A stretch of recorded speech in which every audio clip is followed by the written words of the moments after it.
अस्सलामुअलैकुम दोस्तों, मेरा नाम आसिफ खान और आप देख रहे हैं इंडियन मुस्लिम। 2050 वो साल जब भारत में मुस्लिम प्रधानमंत्री होगा। 2050 वो साल जिस साल भारत में हिंदू अल्पसंख्यक और मुसलमान बहुसंख्यक हो जाएंगे। 2050 वो साल होगा जब हिंदुओं को अपने ही देश से निकाल कर बाहर फेंक दिया जाएगा और भारत मुस्लिम राष्ट्र बन जाएगा। यही वो डरावनी बातें हैं जिन्होंने भारत के हिंदुओं की नींद हराम कर रखी है। इन्हीं बातों की वजह से भारत के 100 करोड़ हिंदुओं की सिर्फ 20 करोड़ मुसलमानों से फटी पड़ी है। ऐसा क्यों? क्या वजह है इस डर की? वजह है मुसलमानों की तेजी से बढ़ती हुई जनसंख्या। क्या वाकई में आने वाले 150 सालों में मुसलमान हिंदुओं से ज्यादा हो जाएंगे? क्या वाकई में भारत एक मुस्लिम राष्ट्र बन जाएगा? ये वीडियो बहुत इम्पोर्टेंट है, इसको लास्ट तक जरूर देखना वरना बहुत कुछ मिस कर जाओगे। इस वीडियो में मैं आपको प्रमाण के साथ वो सच्चाई दिखाऊंगा जिसको आपके सामने जानबूझकर नहीं लाया गया। दोस्तों, किसी भी देश की जनसंख्या का बढ़ना या घटना बहुत सारे फैक्टर्स पर डिपेंड करता है, जैसे उस देश की population growth rate, fertility rate, education rate वगैरह। हिंदुओं को अक्सर ये कहकर बेवकूफ बनाया जाता है कि 2001 में तो हिंदू 80.5% थे, जबकि मुसलमान सिर्फ 13.4%। मगर 2011 में हिंदू घटकर 79.8% पर आ गए। इसका मतलब हिंदू घट रहे हैं और मुसलमानों की संख्या बढ़ती जा रही है। ऐसा ही चलता रहा तो 50-60 सालों में भारत मुस्लिम राष्ट्र बन जाएगा।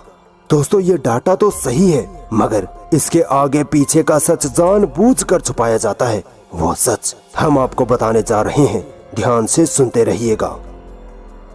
1981 से 1991 और 1991 से 2001 के सेंसस के अनुसार हिंदुओं की तादाद बढ़ने की रफ्तार में 2.8% की कमी आई, जबकि मुसलमानों की तादाद बढ़ने की रफ्तार में 3.4% की कमी आई। और 1991 से 2001 तथा 2001 से 2011 के इन 20 सालों के दो सेंसस से पता चलता है कि हिंदुओं की ग्रोथ रेट 3.1% से कम हुई, तो वहीं मुसलमानों की ग्रोथ रेट यानी जनसंख्या बढ़ने की रफ्तार 4.9% से कम हुई है। इन आंकड़ों से साफ पता चलता है कि मुसलमान हिंदुओं की तुलना में तेजी से बढ़ नहीं रहे, बल्कि बहुत तेजी से कम हो रहे हैं। जैसे जैसे मुसलमानों में लिटरेसी रेट, हेल्थ एक्सेस बढ़ेगा, वैसे वैसे मुसलमानों की ग्रोथ रेट और कम होती जाएगी और एक वक्त ऐसा आएगा जब मुसलमानों की तादाद बढ़ना बंद हो जाएगी और एक फिक्स परसेंटेज पर आकर रुक जाएगी। सचर कमेटी की रिपोर्ट में बताया गया है कि सन 2100 के करीब मुसलमानों की तादाद अधिकतम 18 से 20% पर आकर रुक जाएगी और हिंदुओं की तादाद 75 से 77% पर आकर रुकेगी। इन सरकारी आंकड़ों से साफ पता चलता है कि भारत में मुसलमान कभी भी हिंदुओं से ज्यादा नहीं होंगे। हिंदुओं को तो बस वोट के लिए बेवकूफ बनाया जाता है और ये लोग व्हाट्सएप यूनिवर्सिटी में पढ़कर बेवकूफ बनते रहते हैं। दोस्तों, दूसरी बात ये कि हिंदुत्ववादी नेता हिंदुओं को ये कहकर डराते हैं कि मुसलमान मर्द 4-4 पत्नियां रखता है और 40-40 बच्चे पैदा करता है। आप खुद गौर करिए, आपने अपने आस पड़ोस या पूरे शहर में कितने ऐसे मुसलमान देखे हैं जिनकी 4 पत्नियां हैं? लाखों में मुश्किल से कोई एक मिलता है, मगर फिर भी हिंदुओं को ये बात इस तरह बताई जाती है जैसे भारत का हर मुसलमान 4-4 पत्नियां रखता है। एक ही मुश्किल से संभाली जाती है, 4-4 कहां से संभाल लेंगे भाई? खैर, इस चीज को हम फर्टिलिटी रेट से समझ सकते हैं, यानी एक महिला अपनी पूरी जिंदगी में कितने बच्चों को जन्म देती है। आप हैरान हो जाओगे कि जिस बात से हिंदुओं को डराया जाता है, हकीकत उससे एकदम उलट है। भारत सरकार के अनुसार यानी नेशनल फैमिली हेल्थ सर्वे के अनुसार 1992-93 में हिंदू महिलाओं में फर्टिलिटी रेट 3.3 और मुसलमानों में 4.4 थी। यानी 1992-93 में एक हिंदू महिला औसतन 3.3 बच्चों को जन्म देती थी, जबकि एक मुस्लिम औरत औसतन 4.4 बच्चों को जन्म दे रही थी। 2005-6 में जब दोबारा आंकड़े सामने आए तो आंकड़े चौंकाने वाले थे।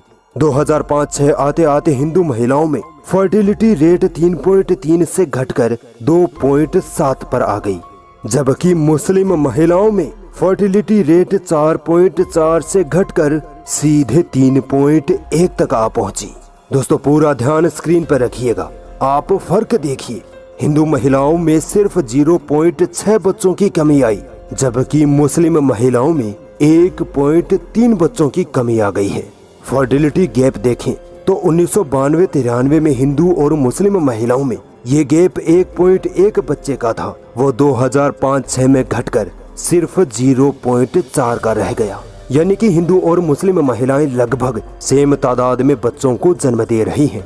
ये आंकड़े तो 2005-06 तक के हैं। आज की करंट सिचुएशन देखें तो अब तक ये अंतर भी खत्म हो गया होगा, क्योंकि मुसलमानों में अब लिटरेसी, एजुकेशन और हेल्थ फील्ड में बहुत सुधार आया है।